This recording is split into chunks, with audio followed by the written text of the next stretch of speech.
चन्द्रं ब्रजेशरूपेण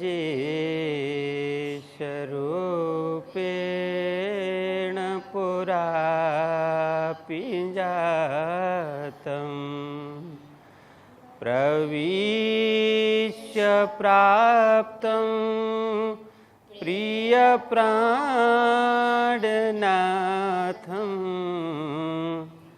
परेशपूर्णं सततं नमामि। ब्रह्मा प्रियाजा गरणाय जात सर्वस्वपाता भवसेन्दुत्रात विज्ञानदाता निजधर्मधाता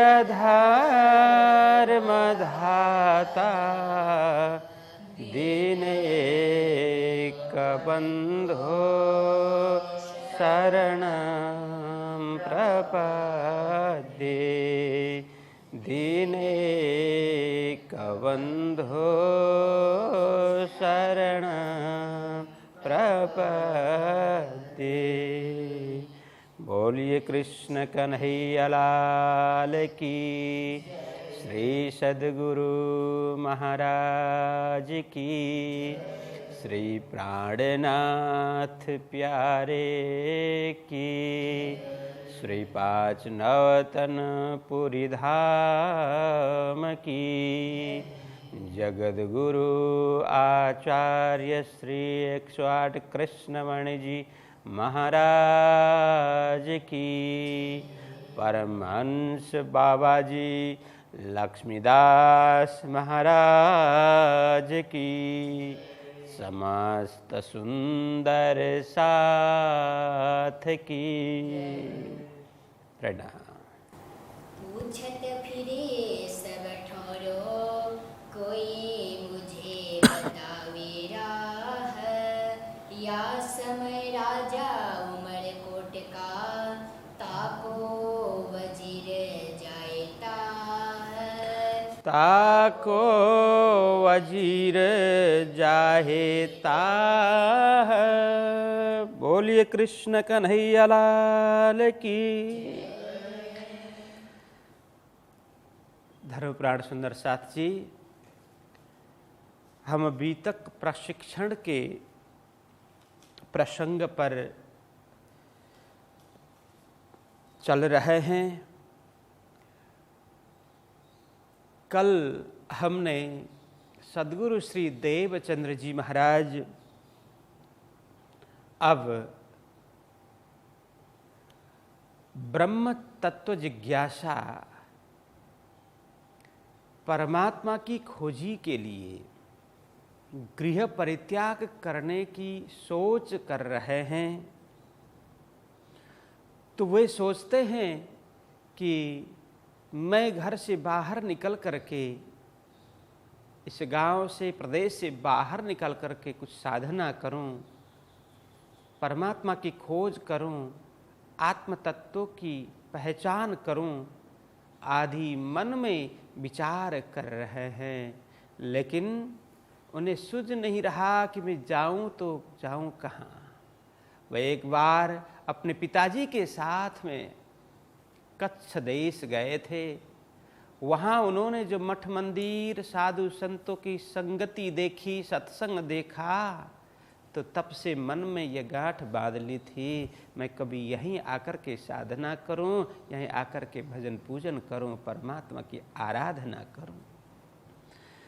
तो वही बात लेकर के कई दिन और वर्ष उन्होंने साधना करते करते घर से कैसे निकला जाए, कैसे बाहर मैं जाऊं, यही सोच करके बैठे हुए थे। उनको पता चला उमरकोट का जो राजा है, उसके पुत्र के विवाह के लिए मंत्री कच्छ देश जा रहा है। यह उन्हें बात पता चली। यही प्रसंग कल यहाँ तक चला था। या समय राजा उमरकोट का ताको वजीर जाए ताह। राजा का वजीर मतलब राजा का मंत्री, अमात्य, वो विवाह के लिए जा रहा है। किसके विवाह? राजा के पुत्र राजकुमार के विवाह के लिए।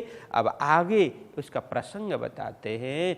खांडा विवाहने को जाता था कच्छ में, 200 असवार एक बैल उतावले पहुँचने। तो यह चौपाई अब यहाँ से प्रारंभ करते हैं। खांडा विवाहने को, यहाँ खांडा का मतलब तलवार है, कृपाण है, उसको संस्कृत में कृपाण बोलते हैं, तलवार बोलते हैं। तो वो लेकर के एक राजकुमार के प्रतीक के रूप में तलवार लेकर के जाने की प्रथा थी। अब किसी भी कारण से हो, हमें परम पूज्य बाबा जी बताते थे कि तब छोटे छोटे रियासत होते थे, छोटे छोटे राज्य हुआ करते थे, तो एक दूसरे पर राजा वगैरह दुश्मनी रखते थे। तो राजकुमार के विवाह के लिए ऐसे जाए तो न जाने वहाँ पर राजकुमार के प्रति हमला हो, राजा के प्रति हमला हो और उसकी जान को खतरा हो। इसके लिए सुरक्षा की दृष्टि रखते हुए भी राजकुमार को विवाह के लिए ले जाते नहीं थे। खांडा विवाह राजकुमार के प्रतीक के रूप में कृपाण रखते थे, तलवार रखते थे। वही लेकर के मंत्री वो अमात्य जा रहा था कच्छ में। यह प्रसंग है। 200 असवार एक बैल। और कितने जा रहे थे? तो यहाँ प्रसंग है 200 असवार। अब असवार का मतलब घुड़सवारी। असवार का मतलब घुड़सवारी। 200 घुड़सवारी एक बैल। एक बैल मतलब बहल भी बोलते हैं, रथ भी बोलते हैं। और वो बैलगाड़ा यहाँ समझे उससे बेहतर है कि घोड़ों से जुता हुआ रथ, ऐसा समझे तो यह उपयुक्त लगेगा। 200 असवार। अब यहाँ भी लोग थोड़ा कंफ्यूज हो जाते हैं। 200 असवार का मतलब यह है कि कोई निश्चित 200 की बात नहीं है। कहीं बोल दें कि 200, तो किसी ने गिना नहीं है 200। 200 का मतलब 5-10 कम भी हो सकते हैं, 5-10 अधिक भी हो सकते हैं। यह इस तरह से अनुमान है। 200 असवारी मतलब लगभग 200 घोड़सवारी जा रहे हैं और साथ में एक रथ भी है। और यह आगे एक प्रसंग आता है, उसके आधार पे तो ऊंट भी साथ में थे। तो आगे प्रसंग आएगा, इसकी भी चर्चा करते हैं। इसीलिए जो यहाँ कहा, इसी में दलील करने की कोई आवश्यकता नहीं होती है। इसलिए कभी कभी ऐसे थोड़े अधिक जानकार लोग तो वो दलील कर देते हैं कि यह है, ऐसी कोई बात नहीं है। जो यह प्रसंग जो है 200 असवार मतलब 200 ही है, ऐसा कोई बात नहीं है। 2-4 कम भी हो सकते हैं, 2-4 ज़्यादा भी हो सकते हैं। जैसे हम किसी संख्या, किसी भीड़ में बोल दें कि हाँ वो 1000, लगभग 1000 लोग थे, तो वो 1000 मतलब 1000 ही नहीं होते। 1000 में 10-20 अधिक भी हो सकते हैं, 10-20 न्यून भी हो सकते हैं। उस आधार पर ये बात है। 200 असवार एक बैल। अब एक रथ भी था और हो सकता है उस रथ में वो कृपाण को सुसज्जित करके, वो तलवार को, खांडा को सुसज्जित करके रथ में रखा जाता हो और रथ में वो मंत्री बैठता हो। यह भी हो सकता है। यहाँ खुलाया नहीं है, स्पष्टीकरण यहाँ नहीं है। तो जो भी हो, इस तरह से वे जा रहे हैं। वो अमात्य जा रहा है, मंत्री जा रहा है, वो युवराज के, राजकुमार के विवाह के लिए लगभग 200 घुड़सवार और एकाध रथ लेकर के जा रहा है। और उतावले पहुंचने, उतावले मतलब शीघ्रता से, जल्दी जल्दी पहुंचने के लिए वहां जा रहे हैं। इस प्रकार इतने लोग, ऐसा समाचार श्री देवचंद्र जी महाराज को मिला। तो श्री देवचंद्र जी ने सुनी, गए पूछने तिन से, तिन वजीर ने बातें करी, हम कच्छ जाएंगे। जब देवचंद्र जी महाराज को यह पता चली कि कच्छ जा रहा है मंत्री, तो सीधा राज दरबार में पहुंचे, मंत्री से मिले। देवचंद्र जी ने सुनी, गए पूछने तिन से, उनसे पूछने के लिए गए। किन से? तो मंत्री से, वो अमात्य से पूछने के लिए वहां पहुंचे। तीन वजीर ने बातें करी, हम कच्छ जाएंगे। तो तब देवचंद्र जी महाराज ने पूछा कि मैंने सुना है कि आप कच्छ जा रहे हैं राजकुमार के विवाह के लिए। तो वजीर ने कहा, बिल्कुल सत्य बात है, आपने सही सुना। हाँ, हम जा रहे हैं कच्छ प्रदेश में, यह विवाह बारात लेकर के जा रहे हैं। तीन वजीर ने बातें करी, हम कच्छ जाएंगे। तो उन्होंने बातें स्पष्टीकरण की, हाँ हम कच्छ जा रहे हैं। तब देवचंद्र जी महाराज ने कहा कि महाराज, मैंने ये बात सुनी थी, आकर के मैंने पता किया, अच्छा लगा, बात सही निकली, तो मैं भी आप लोगों के साथ में कच्छ आना चाहता हूँ। तब देवचंद्र जी महाराज ने कहा, तब पूछा उन्होंने, क्या असवारी तुम्हारे? उन्होंने मतलब यहाँ पर वजीर ने, उस मंत्री ने पूछा देवचंद्र जी महाराज को, क्या पूछा कि क्या असवारी तुम्हारे? हे देवचंद्र, तुम हमारे साथ आओ, इसमें कोई हमें तकलीफ नहीं है, लेकिन यह बताओ तुम्हारे साथ में क्या साधन है? यहाँ असवारी मतलब साधन। हम तो साधन में जा रहे हैं, किसी के पास में रथ है तो अधिक के पास में क्या है? घुड़सवारी है, घोड़े के ऊपर चढ़ के जा रहे हैं। तो तुम बताओ तुम्हारे साथ में, तुम्हारे पास में क्या साधन है? क्या सवारी तुम्हारे? हम संग क्यों पहुंचोगे प्यादे असवार के? यदि तुम्हारे साथ में कोई साधन नहीं है तो देवचंद्र तुम हमारे साथ में कैसे पहुंच पाओगे, कैसे चल पाओगे? क्योंकि तुम तो पैदल हो, या प्यादे मतलब पैदल, असवारों के मतलब घुड़सवारी के साथ है। असवार मतलब घुड़सवारी, प्यादे मतलब पैदल। हम तो घुड़सवारी है, हम साधन में जा रहे हैं, घुड़सवार हैं, रथ है हमारे पास। अब तुम यदि पैदल चलना चाहते हो, प्यादे अर्थात पैदल चलना चाहते हो, तो यह संभव नहीं होगा। तुम कैसे हमारे साथ में, हमारे संग संग में चल पाओगे? यह मंत्री ने कहा। तब कहा श्री देवचंद्र जी, हम चले आवेंगे। तब उन्होंने बरजे, जिन आओ संग हमारे। देखिए, तब कहा श्री देवचंद्र जी, जब मंत्री ने पूछा तुम्हारे साथ में क्या साधन है, यदि साधन नहीं हो तो तुम पैदल हमारे साथ में नहीं आ सकते। तो देवचंद्र जी महाराज ने कहा, आप चिंता न करें, हम चले आवेंगे, मैं पीछे पीछे चला आऊँगा। मेरे साथ में कोई साधन तो है नहीं, लेकिन आप निष्फिक्र रहें, निश्चिंत रहें, मुझे साथ ही चाहिए। आप लोगों के पीछे पीछे मैं चलता आऊँगा, हम चले आवेंगे। तब उन्होंने बरजे, जिन आओ संग हमारे। तब उन्होंने मतलब उस मंत्री ने, बरजे मतलब रोका, मना किया, इनकार किया। क्या? जिन आओ संग हमारे। अरे देवचंद्र, यह बात योग्य नहीं है। जिन मतलब मत आओ हमारे संग, हमारे साथ में मत आना, क्योंकि तुम पैदल हमारे साथ में नहीं पहुंच सकते, इसलिए मैं मना कर रहा हूं। तो उसने स्पष्ट मना कर दिया, उनके साथ में आने में स्वीकृति नहीं दी। तब श्री देवचंद्र विचारिया, मैं काहे पूछूं इन्हें, पीछे चला जाऊंगा अपने पांव से।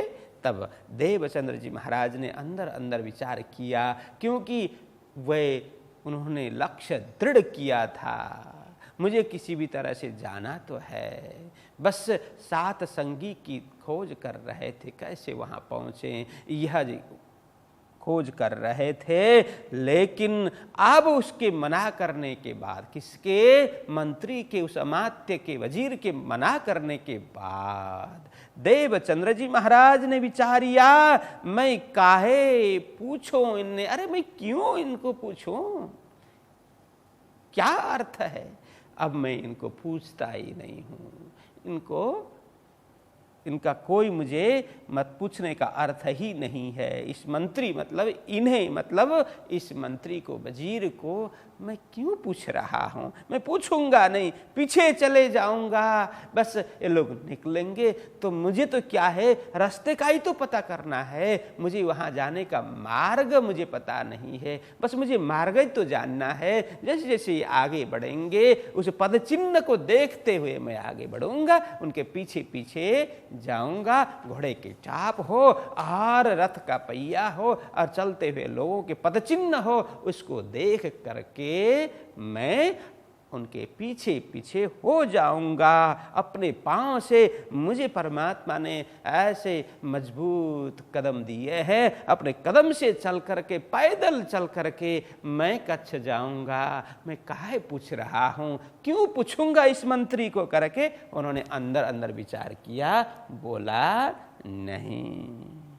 तो घरों जाए के साज को राह की लेने लगे, थारी कटोरा लोहड़ा और लोटा जल के। इतना विचार करके उसको प्रणाम किया और आए, लौट करके कहाँ पर आए?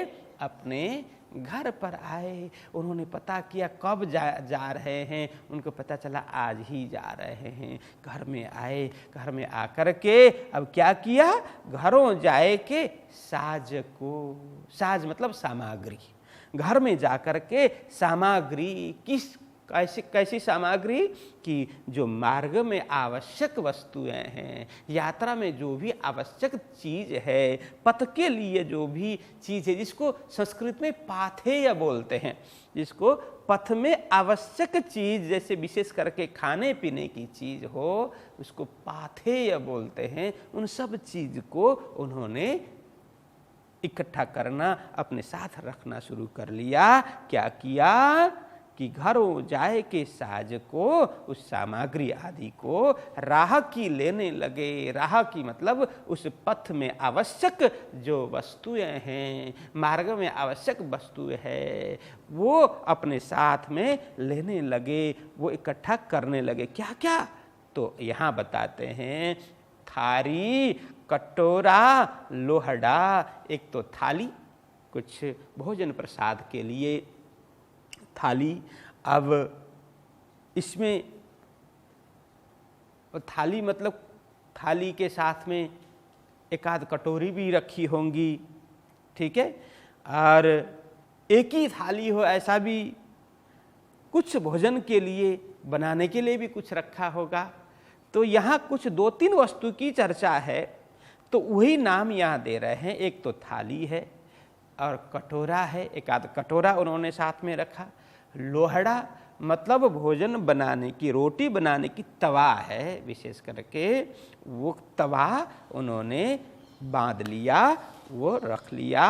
और लोटा जल के, और जलपात्र, जल पात्र, यहाँ लोटा जल के मतलब जल के लिए, पानी के लिए आवश्यक जलपात्र भी उन्होंने साथ में रखा। और कहा एक नीमचा कमर को, बस एक नीमचा मतलब एक छोटी सी तलवार, छोटी सी कृपाण, उसको भी अपने कमर में बांध लिया, कमर में खोस लिया। बोलते हैं कि एक निमचा, एक छोटी कटारी है, वो इसको तलवार भी बोलते हैं, छोटी तलवार, वो भी अपने कमर में उन्होंने रख लिया। और कपड़े पहनन के, और जो आवश्यक कुछ एक आध जोड़ी कपड़े भी उन्होंने साथ में रखा। और बकुचा बांध तैयार भय, खर्ची बांधी तिन में। बकुचा मतलब गठरी, पोटली।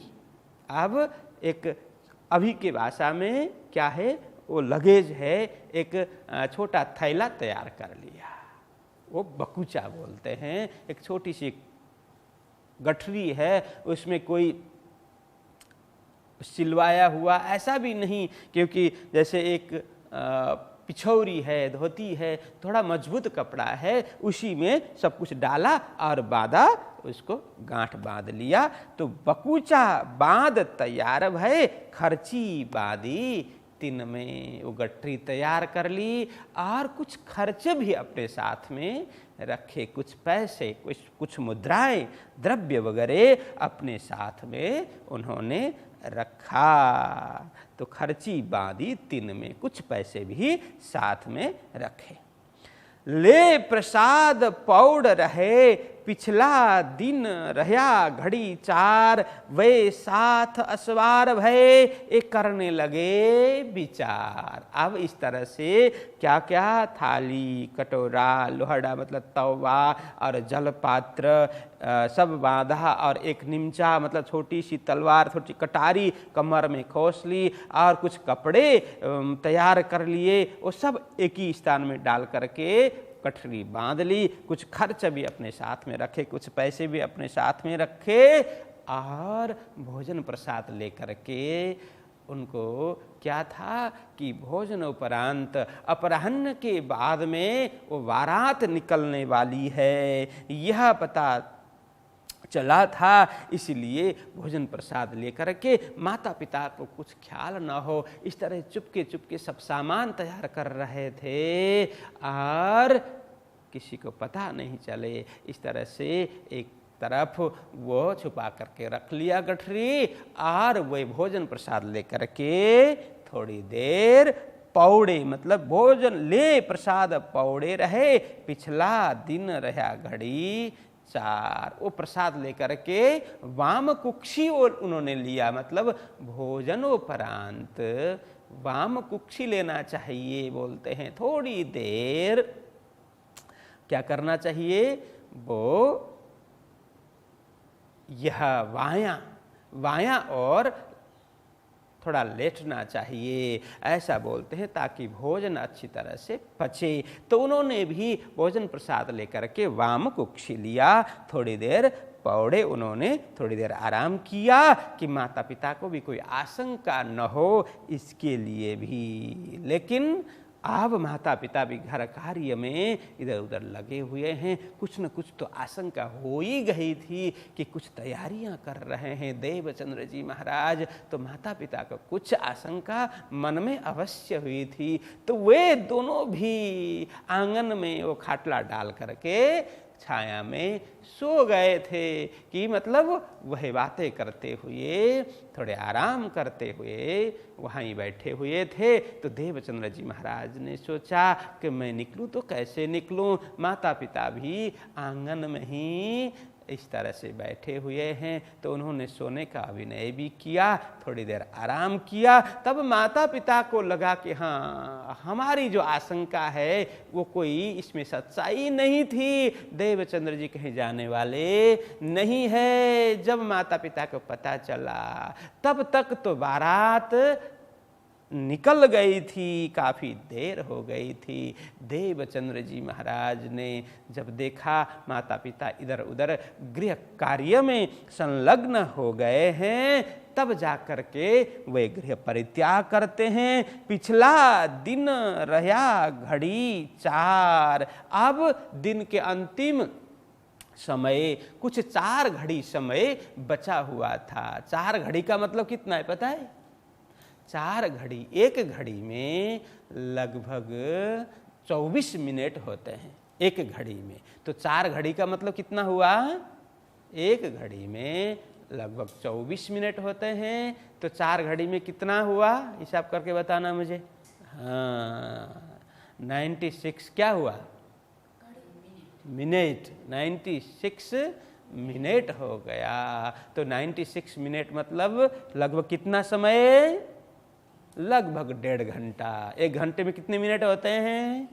हाँ, 60 मिनट। तो 90 मिनट के लगभग 1.5 घंटे और उससे अधिक 5-6 मिनट हो गए, तो उसको लगभग 1.5 घंटे मानना चाहिए। तो लगभग पिछला दिन रहा घड़ी 4, अब दिन के कुछ लगभग 4 घड़ी बाकी है दिन, फिर उसके बाद में रात शुरू हो जाएगी। दिन बाकी है लगभग 4 घड़ी, मतलब अब उस समय सूर्यास्त का कितना क्या समय था वो पूरा देखा नहीं है, इसीलिए हम कह सकते हैं दिन के लगभग अब 6 बजे तक दिन माने तो भी 1.5 घंटे आसपास दिन थे, मतलब लगभग 4:30 हो गए थे। क्योंकि जब पैदल चलने वाले होते हैं ना तो लगभग सुबह नहीं चलते, लगभग सायंकाल में चलते हैं, क्योंकि लगभग धूप थोड़ा कम हो, सूर्यास्त होने का समय हो, थोड़ा न्यून हो धूप, तो उस समय चलते हैं, तो फिर ज़्यादा थकान नहीं होती है, शीतल में चल सकते हैं। तो सुबह जल्दी चलते हैं तो धूप तेज होती आती है, तो चलने वालों को मुश्किल ही होती है, इसलिए पैदल चलने वाले ज़्यादातर सायंकालीन समय में चला करते थे। इसीलिए देवचंद्र जी महाराज भी उनके पीछे पीछे जाने के लिए तैयार थे। लगभग 4:30 तो हो ही गया। वे साथ असवार भये, एक करने लगे विचार। लगभग 4:30 के समय में वो बारात तो निकल गई। अब देवचंद्र जी महाराज विचार करने लगे कि मैं कैसे निकलूं, कहाँ से निकलूं, किस उपाय से निकलूं, क्योंकि घर के आसपास आंगन में ही माता पिता बैठे हुए हैं। बारात तो निकल गई, वे असवार चले गए, ये पीछे चले जाए तित। अब किसी भी तरह से माता पिता की नजर बचा करके, थोड़ी देरी भी सही क्योंकि बारात काफी आगे पहुंच गई थी, तब देवचंद्र जी महाराज तो ऊपर वे साथ असवार भये। वे साथ मतलब वो साथ बाराती, इसको साथ माना है ना, वे साथ असवार भये। वो असवार मतलब प्रस्थान हो गए, घुड़सवार ने प्रस्थान कर लिया। ये करने लगे विचार, ये मतलब कौन? देवचंद्र जी महाराज। देखिए ये सर्वनाम है, तो बार बार देवचंद्र जी लिखें तो भी अच्छा नहीं है ना, तो अपने भाषा की व्याकरण की दृष्टि से क्या होता है, नाम और सर्वनाम, ठीक है। तो देवचंद्र जी ये नाम है, उसको संज्ञा भी बोलते हैं, और उनके नाम के बदले में प्रयोग होने वाला जो शब्द है उसको क्या बोलते हैं? सर्वनाम बोलते हैं। तो ये है, ये सर्वनाम है, तो देवचंद्र जी महाराज के अर्थ में है। तो देवचंद्र जी महाराज विचार करने लगे, अब मुझे भी निकलना चाहिए, लेकिन निकलूं तो कैसे निकलूं? कमर बांधते बांधते कछु ढील हो गई इत, वे असवार चले गए, ये पीछे चले जाए तित। बड़ा रोचक प्रसंग है। कमर बांधते बांधते, अब बाराती घुड़सवार ये तो प्रस्थान कर गए, वे तो निकल गए, उनको पता है, लेकिन निकलने का मार्ग उन्हें वो दिख नहीं रहा, क्योंकि माता पिता घर के आंगन में बैठे हुए हैं, कैसे जाएं? ये सब तैयारी करते करते वो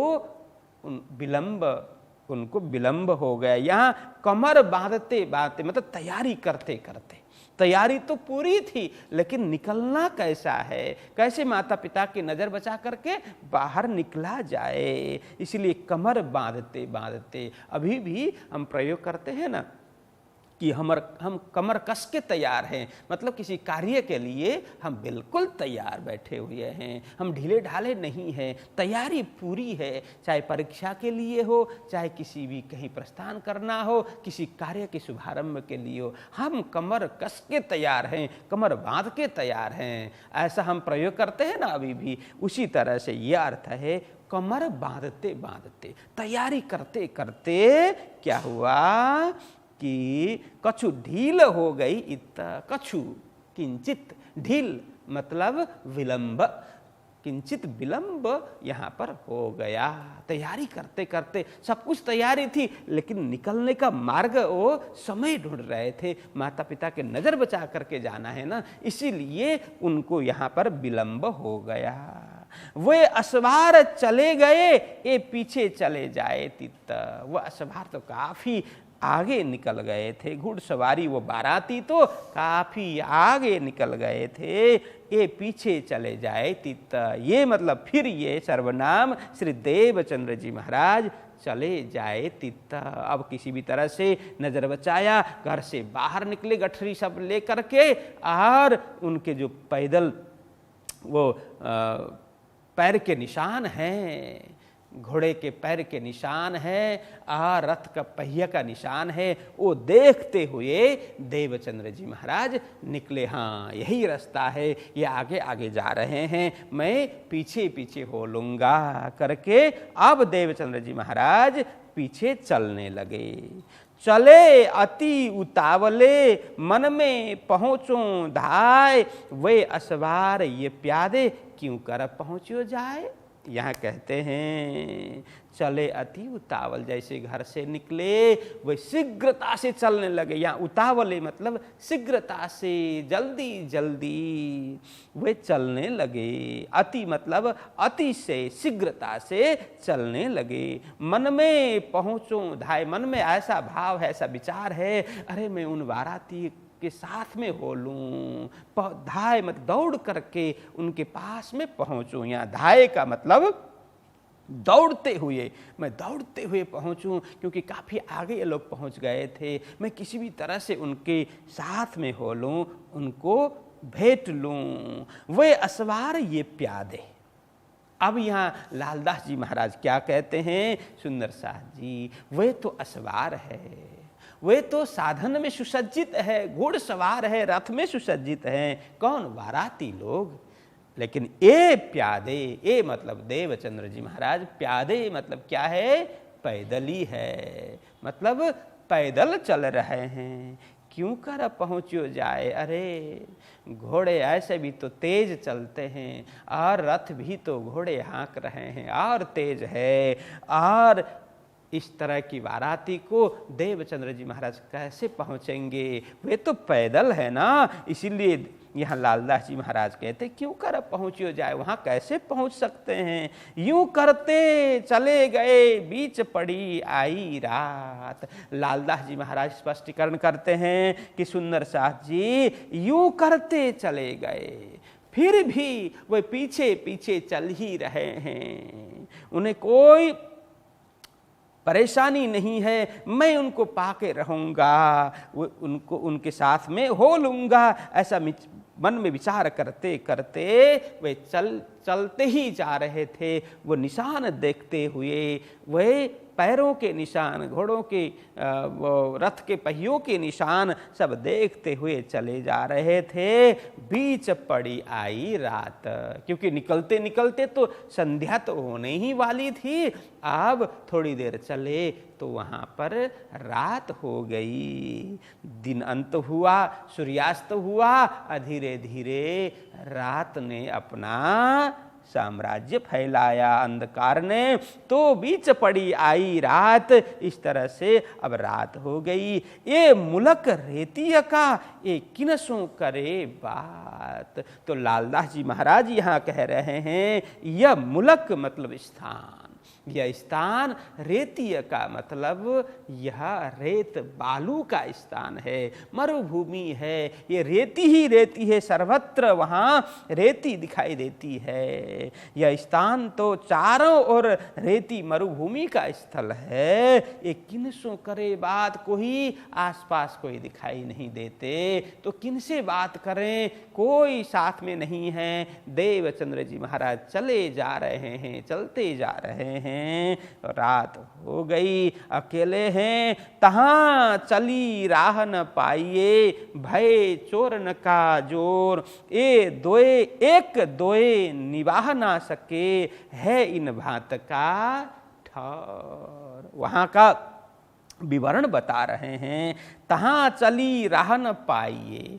अब एक तो रात हो गई, दूसरी रेती की भूमि। अब रेती में क्या होता है कि किसी के निशान ज़्यादा देर तक पैरों के हो या किसी भी वस्तु, चलते हुए वस्तु की निशान ज़्यादा देर तक वहाँ रह नहीं पाते। क्यों? क्योंकि रेती है तो थोड़ी सी हवा का झोंका आ गया तो इधर की रेती उधर, उधर की रेती उधर, तो सारे निशान मिट जाते हैं। पैरों के निशान वहाँ रहते नहीं है। तहाँ चली राह न पाइए, इस प्रकार की वहाँ पर स्थिति होती है। तो वहाँ चलने वाले पथिक को राह मिलता नहीं है कि थोड़ी देर यहाँ से चल रहे हैं, हवा आ गई तो वहाँ जो आगे रास्ता दिख रहा था वो बंद हो जाता है, रेती से ऊपर सारा निशान ढक जाएगा। तो चलने वाले चले तो किस प्रकार से चलें, वो वहाँ भ्रमित हो जाता है। कुछ रास्ता, कुछ मार्ग सूझता नहीं है, चलने वालों को वहाँ राह दिखता ही नहीं है। तो उसी में देवचंद्र जी महाराज भी अब बड़े भ्रमित हो गए कि अब मुझे रास्ता सूझ नहीं रहा, कहाँ से कहाँ जाऊँ मैं। एक तो वहाँ मरुभूमि, वहाँ पर चोर डाकू वगैरह छुप के बैठे होते हैं। तब कोई पथिक चलने के लिए एक दो कोई चल रहा है, उसके पास में सामग्री है, वस्तु वगैरह हैं, तो लुटेरे वगैरह डाकू वगैरह आकर के वहाँ लूट लाट करके चले जाते हैं। कभी कभी तो मार भी डालते हैं चलने वाले यात्री को, मार्गी को। भय चोरन का जोर, वहाँ चोर का भी जोर है, इसीलिए वो भयभीत, भय है, चोर का भी भय है, डर है। एक दोए निवाह ना सके है इन भात का ठौर, उस स्थान का वर्णन कर रहे हैं। इस प्रकार का स्थान है, एक दो व्यक्ति उनके साथ में पार नहीं पा सकते। या निवाह मतलब वो पार पाना, पार नहीं पा सकते।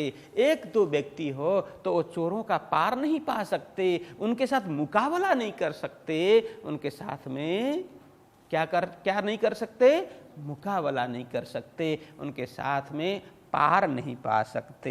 एक दोए निवाह ना सके है इन भात का ठौर, इस प्रकार का स्थान है, इस प्रकार की जगह है कि एक तो रेतीली भूमि, वहाँ कुछ निशान मिलते नहीं है, मार्ग मिलता नहीं है, वहाँ पर फिर चोरों का भी डर है, लुटेरों का भय है। एक दो जो पथिक है, जो मार्ग में चलने वाले यात्री है, वो एक दो होंगे तो चोरों के साथ में मुकाबला नहीं कर सकते। हाँ, जमात में हो तो चोर कुछ नहीं कर पाएंगे, लेकिन एक दो व्यक्ति होंगे तो चोर उनके ऊपर हावी हो जाएगा, लुटेरे हावी हो जाएंगे, सामान लुटेंगे, और ऐसा समय हो तो मार भी डालेंगे। ऐसा वहाँ का वो इस प्रकार का ठौर है। तो आगे कहते हैं, एक ढेर वायु धरे उठाए, खड़ा करे तरफ और फिर तहाँ वायु लगे, ढेर लगे और ठौर। तो कहते हैं एक ढेर वायु धरे उठाए, वायु धरे उठाए। तो लालदास जी महाराज कहते हैं आगे कि वहाँ का स्थान कैसा है, तो यही प्रसंग बता रहे हैं। एक ढेर वायु धरे उठाए, वहाँ छोटे छोटे टीले वगैरह बने होंगे, रेती के, कहीं ऊंचा कहीं नीचा, कहीं गहरा है कहीं थोड़ा सा ऊंचा उठा हुआ। तो क्योंकि हवा का रुख, हवा की तीव्रता जिधर जहाँ जाती है हवा, तो वहाँ से रेती एकत्र करके कहीं एक टीला जैसा बना होगा, और कभी उधर से दूसरी ओर से हवा चलते तो वो टीला दूसरी जगह में इकट्ठा कर देंगे। तो इस तरह से रेती कभी इधर के उधर, इधर के उधर, कभी इधर का ढेर उधर पहुंचा दिया, कभी इधर का ढेर उधर पहुंचा दिया। उसको समूह भी समझ सकते हैं। ये ढेर मतलब थोड़ा समूह, छोटे छोटे समूह, कभी इधर से डाल करके उधर पहुंचा दिया, कभी इधर से हवा से उड़ा करके उधर पहुंचा दिया। एक ढेर वायु धरे उठाए, एक रेती का समूह है, टीला है, उसको उठा करके दूसरे ओर पटक दें, और कभी खड़ा करे तरफ और कभी तो दूसरी ओर खड़ा कर दे। इसलिए कहाँ मार्ग मिलने वाला है, वहाँ तो मार्ग मिलने वाला ही नहीं है, बड़ा कठिन है, फिर तहाँ वायु लगे, ढेर लगे और ठौर। अभी थोड़ी देर पहले चलते चलते मेरे सामने कुछ ढेर लगा हुआ है, तो थोड़ी देर में वो ढेर को दूसरी ओर उड़ा करके पहुंचा दे, इसलिए कोई निशान मिलने वाला वहाँ नहीं है। इस प्रकार की विचित्र परिस्थिति ऐसी जगह में होती है। तो ऐसे में वह बालक मन दहशत, पेट में उठा दर्द, ना जाने आगे पीछे है कौन जागा सरहद। यहाँ लालदास जी महाराज अब बता रहे हैं सुंदर साथ जी, इस प्रकार की विकट परिस्थिति में वय बालक मन दहशत, वय मतलब उम्र, आयु, बालक मतलब देवचंद्र जी महाराज की आयु अभी वो बालक ही बताते हैं। तो उनके मन में, यह बालक के मन में क्या हुआ? दहशत। दहशत का मतलब क्या है? वो दर्द, वो भय, डर। यहाँ डर है, भय है, उनके मन में डर बैठ गया, वे भयभीत हो गए। वय बालक मन दहशत, वे उनके मन में क्या हुआ? भय बैठ गया और भयभीत होकर के आगे चल रहे थे। अरे कहीं तो किसी जंगली पशुओं के आवाज़ सुनाई देते हैं, कभी किसी की आवाज़ सुनाई देते हैं, वहाँ कोई व्यक्ति अपने साथ में नहीं है, न मार्ग दिखता है। कितना भयंकर परिस्थिति, काली अंधेरी रात है, कुछ सूझता नहीं है, मार्ग दिखता नहीं है। और एक ढेर उठा करके दूसरी ओर, दूसरी ढेर उठा करके तीसरी ओर, ऐसे वहाँ चलता रहेगा वायु के कारण से, रेती के ढेर को। तो इस प्रकार की भयानक परिस्थिति में, ऐसी मरुभूमि में चलते जा रहे हैं, चलते जा रहे हैं, कभी इधर चलते हैं, कभी उधर चलते हैं। ऐसे करते करते उन्होंने पहले सुना भी था, यहाँ तो चोरों का बड़ा डर होता है, बड़ा भय होता है, कभी कभी तो मार भी डालते हैं, ये सब बात सुन रखी थी। और वहाँ तो देखा तो इसी प्रकार का भयानक परिस्थिति है। तो उनके मन में, वो बाल मस्तिष्क में, बाल मन में भय बैठ गया, भय ने प्रवेश कर लिया। तो ऐसे में क्या हुआ?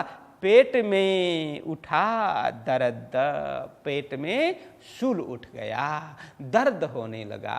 कभी कभी हमने भी अनुभव किया होगा, ऐसे भयभीत हो जाते हैं तो अचानक पेट में शूल उठने लग जाता है और पेट खराब भी हो जाता है। जब लोग डरते हैं ना तो पेट खराब हो जाता है, उसमें शूल पैदा हो जाता है। तो यही बता रहे हैं, पेट में उठा दर्द, पेट में पीड़ा उठ गई, पीड़ा होने लगी। ना जाने आगे पीछे है कौन जागा सरहद, ना जाने, न आगे न पीछे, न दायां न बायां, कुछ भी तो ख्याल नहीं है। आगे जाऊं तो वहाँ कौन सा सरहद मिलेगा, सीमांकन, सीमा मतलब वो बाउंड्री, वहाँ पर क्या मिलेगी? वो बॉर्डर, उसको बॉर्डर भी समझ सकते हैं, सीमा समझ सकते हैं। तो एक देश से दूसरा अथवा तो एक प्रांत से दूसरे प्रांत के बीच में सीमा होती है, सीमांकन है, बॉर्डर है। वो कहाँ किसका बॉर्डर आएगा, किसका सीमांकन आएगा, उनको कुछ भी ख्याल नहीं है। चले जाएं तो आगे क्या कुछ है, कुछ अंदाज ही नहीं है, तो कैसे चलें? तो कहते हैं न जाने आगे पीछे का कोई सीमा का खबर नहीं है कौन जागा, मतलब स्थान। यहाँ जागा का मतलब स्थान है, सरहद मतलब सीमाना। यहाँ सीमाना आगे पहुँचेंगे तो सीमाना कौन सा मिलेगा, कुछ भी ख्याल नहीं है। यूं करते चले जाते एक शख्स दिया दीदार, इस तरह से भयभीत होकर के फिर भी रुके नहीं, चलते गए, कहीं तो पहुँचूंगा करके मन में भय भी है, पेट में शूल उठ रहा है, पीड़ा उठ रही है। तो देवचंद्र जी महाराज अब चले जा रहे थे। ऐसे में उन्होंने क्या देखा? यूं करते चले जाते, ऐसे मन में यूं करते मतलब क्या? क्या ऐसा विचार करके आगे जाऊं तो मैं कहाँ जाऊं, कौन सा सीमाना वहाँ मिलेगा, क्या होगा कुछ पता नहीं, भय भी मन में है। ये सब अंदर उथल पुथल चल रहा है। देवचंद्र जी महाराज भी चले जा रहे हैं। तब क्या हुआ, एक शख्स दिया दीदार। शख्स मतलब व्यक्ति, एक व्यक्ति ने वहाँ क्या दिया, दीदार मतलब दर्शन। दीदार का मतलब दर्शन दिया। एक व्यक्ति ने किसको, देवचंद्र जी महाराज को दीदार दिया। ये तो लालदास जी महाराज लिख रहे हैं, आगे क्या कुछ हुआ वो स्पष्टीकरण करते हैं। तब बड़ी दहशत भई, ऐसा आया विचार। उस व्यक्ति, एक व्यक्ति मिला। देवचंद्र जी महाराज चलते जा रहे थे, अंधेरी रात है, कुछ स्पष्ट दिखाई नहीं दे रहा है। कुछ आगे एक व्यक्ति उन्होंने देखा।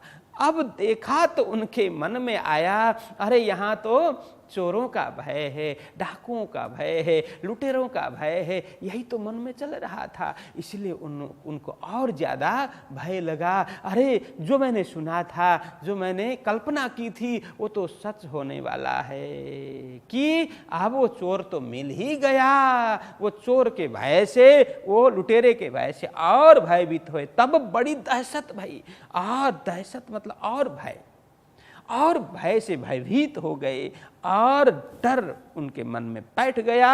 ऐसा आया विचार। ऐसा क्या विचार आया, ओहो अब मुझे मारेगा, अब मेरा कोई बचने का ठौर नहीं है, मुझे मार ही डालेगा। अभी तक तो मैं सोच ही रहा था, जो बात सुनी थी उसके आधार पर अब तो हकीकत में वो बदलने वाला है कि वो ये शख्स, अब ये व्यक्ति जो आ रहा है मैं देख रहा हूँ, ये मेरे साथ में पहुँचेगा, मुझे मार ही डालेगा।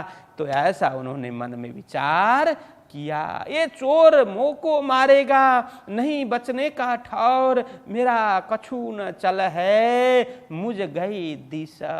और अब देवचंद्र जी महाराज क्या विचार कर रहे हैं, इसके विषय में लालदास जी महाराज समझाते हैं कि हे सुंदर शाह जी, देवचंद्र जी महाराज के मन में विचार आया, ये चोर मोह को मारेगा, ये चोर मुझे मार ही डालेगा, नहीं बचने का ठौर, अब बचने का कोई उपाय नहीं है, बस मुझे मार डालेगा, मेरा अंतिम आ गया, बस ऐसा ही लिखा था, अब मुझे कोई उपाय सूझ नहीं रहा, अब मैं बच नहीं पाऊंगा, मेरा कछु न चल है, अब मैं क्या कर पाऊंगा, अकेला हूँ, निर्बल हूँ और मैं कुछ नहीं कर पाऊंगा, इसके हाथ से मैं बच करके निकल नहीं पाऊंगा। उन्होंने मन में विचार किया, अरे मेरा कुछ भी अब बल यहाँ नहीं चलेगा, मेरा कुछ नहीं होगा, मुझ गई दिशा। और वो यहाँ क्या कहते हैं, मुझ गई दिशा। और यहाँ देखिए इसका भाव समझना है अब कि अब मेरा यहाँ कुछ मुझे सूझ ही नहीं रहा है, मुझे क्या करना चाहिए, मैं क्या करूँ, ये मुझे कुछ भी समझ नहीं आ रहा है, कुछ सूझ नहीं रहा है, मेरा सब कुछ अब बिल्कुल खो सा गया, मैं बिल्कुल कुछ भी विचार अब मेरा नहीं है, न ताकत है न बल है, मेरी बुद्धि भी काम नहीं कर रही है, मुझे करना तो क्या करना चाहिए, ऐसा कुछ भी समझ नहीं आ रहा है। तो यहाँ मुझ गई दिशा, और मतलब इसके शब्द के अर्थ करने से भाव प्रकट नहीं होगा, इसका सीधा सीधा भाव यही है कि मेरी बुद्धि अब काम नहीं कर रही है, मैं क्या करूं, मुझे समझ ही नहीं आ रहा है, क्या करूं। इस तरह से वे विचार करने लगे। इतने में आए गया होए गई मुलाकात, देखते ही दहशत भई, वो करने लगा बात। तो आगे कहते हैं यही सब विचार कर रहे थे, बस मेरा तो सब कुछ अब पूरा ही हो गया, मैं कुछ नहीं कर पाऊंगा, अपने आप की रक्षा मैं नहीं कर पाऊंगा, इससे बच कर के मैं नहीं निकल पाऊंगा, मेरी बुद्धि कुछ काम नहीं कर रही है, मुझे कुछ सूझ नहीं पड़ रहा है। ये सब विचार करते हुए जा रहे थे, इतने में आए गया हो गई मुलाकात। ऐसे करते करते चले भी जा रहे थे, उधर से जो शख्स, जो व्यक्ति दिख रहा था वो भी सामने पहुंच गया, बिल्कुल साथ में दोनों की मुलाकात हो गई, दोनों की भेंट हो गई। या मुलाकात का मतलब यहाँ पर भेंट हो गई। देखते ही दहशत भई, दूर से तो स्पष्ट दिखाई देता था वो पुरुष, लेकिन जैसे सामने आया उसका जो उस पुरुष का रूप, स्वरूप देख करके और देवचंद्र जी महाराज के हृदय में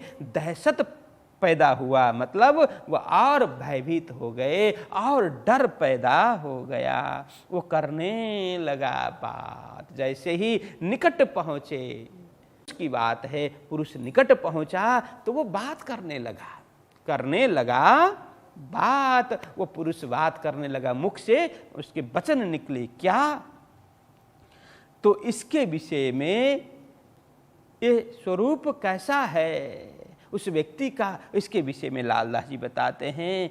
यह भेष सिपाही का, कमर कटारी तलवार, मुंह दाढ़ी हाथ बरसी, ऐसा भेष ल्यावन हार। लालदास जी महाराज बताते हैं वो पुरुष, वो व्यक्ति जरा हम देखें कैसा है, तो कहते हैं यह भेष सिपाही का। उस व्यक्ति ने सिपाही का भेष धारण किया है। तो सिपाही का मतलब एक पुलिस कांस्टेबल होता है, तो वो सिपाही का वेश, इस प्रकार का वेश उसने धारण किया है।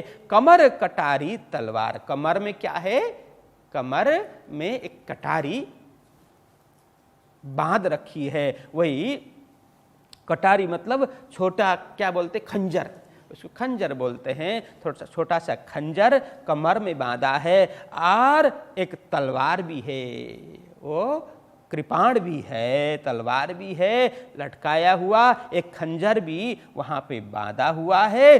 और वेश दूसरा क्या है, मुंह दाढ़ी हाथ बरछी, मुंह में दाढ़ी है, मतलब मुंह में दाढ़ी है और हाथ में बरछी है। बरछी मतलब भाला, हाथ में भाला लेकर के खड़ा है, मुंह में दाढ़ी है, कमर में कटारी एवं तलवार है, और सिपाही का तो भेष है, पुलिस कांस्टेबल का भेष है। इस तरह का वो पुरुष, तो ऐसा भेष ल्यावनहार, ऐसा भेष बनाने वाला, वो ऐसा वेश धारण करके वो व्यक्ति देवचंद्र जी महाराज के निकट पहुंचा। तो इस प्रकार का ऐसा भेष ल्यावनहार, तो इस प्रकार का पुरुष देवचंद्र जी महाराज के निकट पहुंचा। तो आज यही प्रसंग रखते हैं, तो कल इससे आगे क्या कुछ संवाद होता है, आगे क्या प्रसंग घटता है, वो हम कल डिटेल में चर्चा करते हुए जाएंगे। आज के लिए इतना ही। बोलो कृष्ण कन्हैया लाल की।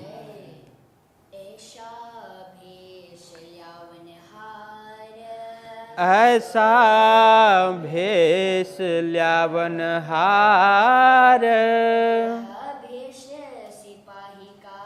यह भेष सिपाही का, कमर कटारी तलवार, मुँह दाढ़ी हाथ बरछी, ऐसा भेष ल्यावनहार,